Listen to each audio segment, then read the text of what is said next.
My name is Nancy Ruth Owens. Used to live in Henry County, Clewiston, Florida. In 1991, very shortly after the shooting of Ronald Reagan, I was given as a gift to what became known as the Medellin cartel. I was supposed to be assassinated either as a witness to, a participant and a witness to Ronald Reagan's shooting, or because I had failed to actually shoot him. They don't tell you there's a second shooter in this, and I took the gun and I placed it overhead and I shot off 3 shots. So I didn't aim. Whether or not the cartel knew this at the time, or Anthony Toulis, who had his own connections, knew this, I'm not certain. There were certain events that took place that night where 2 adults and 3 children were killed. 2 of the children were killed accidentally. The 3rd child was a 2-year-old child, and that child was killed by me deliberately. The child would not shut up. Everything was very chaotic.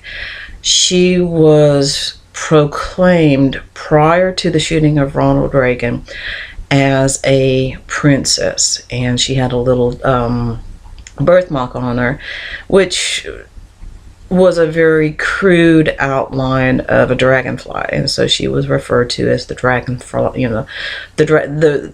The birthmark was some proof to a very paganistic Medellin cartel that she was somehow a princess, and that's the one that I killed shortly after Reagan's shooting.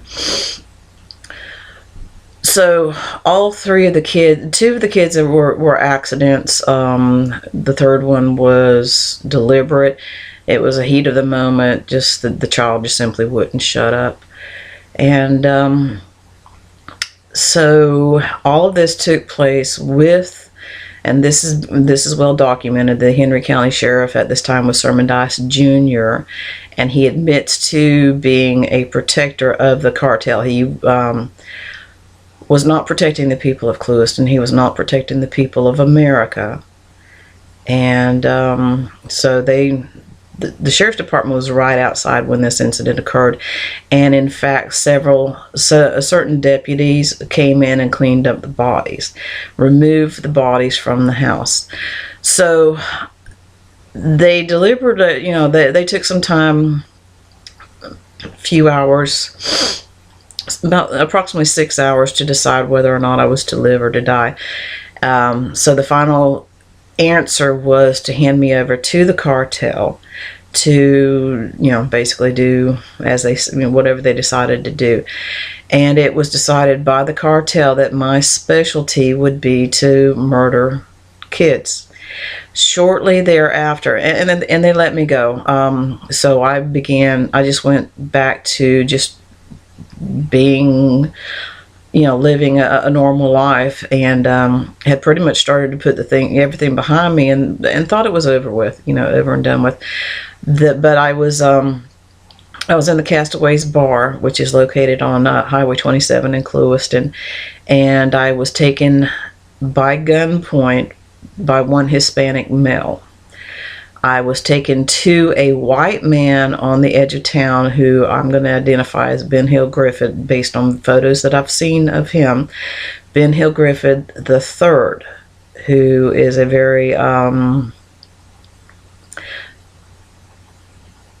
the guy had money, affluent, a very affluent individual in Clewiston, and he, for whatever reason, is the one who wanted Adam Walsh murdered. And it was either at this time or later, I was told because John Walsh was an up-and-coming politician and was some sort of opposition. Whether that was opposition to the influx of drugs, the influx of Cubans, Colombians, and Haitians and Mexicans,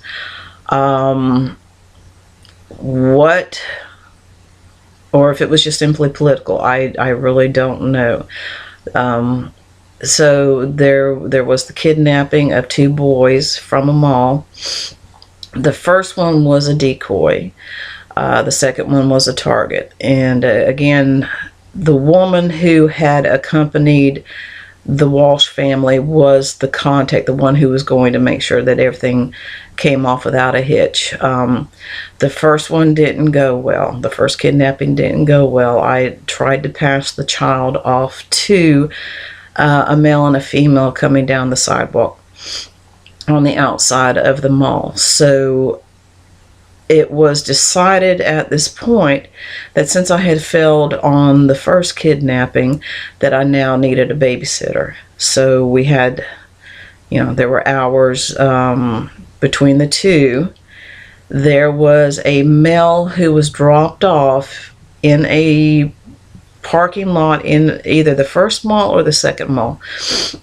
And this was my babysitter. This was the one who was going to make sure that I did my job. Now, was this Otis Toole, Henry Lucas? I have, it could have even been, who it was, I really don't know. Tall, blonde, it could, it was not, the second kidnapping was very ugly. It did, and there are certain events that just make it impossible at this time to remember the face.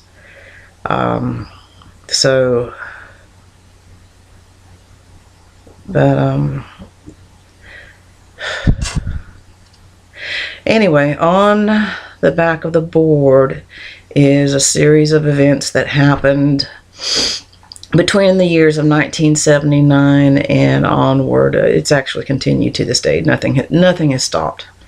Ronald Reagan came in, and a lot of people say, that this guy was great as a president, and I would disagree based on the things that happened down in Clewiston in Henry County. And I have to ask myself, did the shooting actually wake this man up to the reality of, the fact that our country is always vulnerable, always under siege, especially when you're dealing with South Florida? I can't help but think that the shooting woke him up. Unfortunately, my opinion was that he failed on many occasions to take a look at South Florida. And was it a lack of intelligence coming from there? Was he afraid to address the situation? Was he incompetent? Did we make a mistake in not having a military man in the office of presidency? It was to open it up for women, and because at the time women were not allowed in combat, and here we are 32 years later, and nothing's changed. So do we put a woman in office, or do we play it smart and go back to military? Something has definitely got to change. Pablo Escobar was given free rein. He was protected by the Henry County Sheriff's Department. His own personal agenda was white genocide. It was to eventually have power. He was intelligent. He was my protector. He had his own agenda, and again, it was one day, and he considered himself a king. And what you're seeing with Obama is, because Obama is part of this, what you're seeing here is no different. They view themselves as king. And again, as I said before in one of the other videos, whether or not Obama is continuing with this kingship, with this white genocide, I honestly don't know. So there's, on the backboard, I don't know if you can see it or not, series of events. One of the early things that happened was they knew that the Hells Angels were competition. They wanted the Hells Angels out of there, and certain other events had happened in Clewiston. So Sermon Dice Jr. began a bit of a propaganda which was Clewiston, where it was a small community. They were Christians, and they just simply didn't want the Hells Angels in there.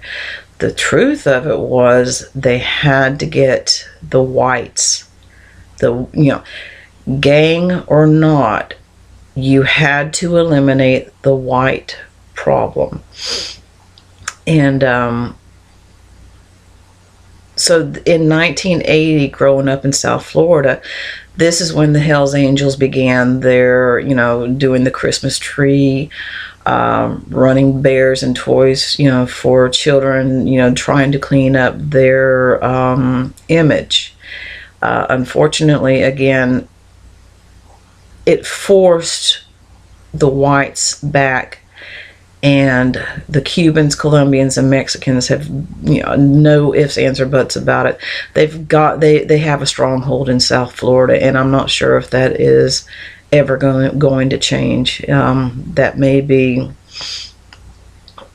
there may be no coming back from that. But again, this is white genocide. It's it's very deliberate, and it's something to be aware of. So.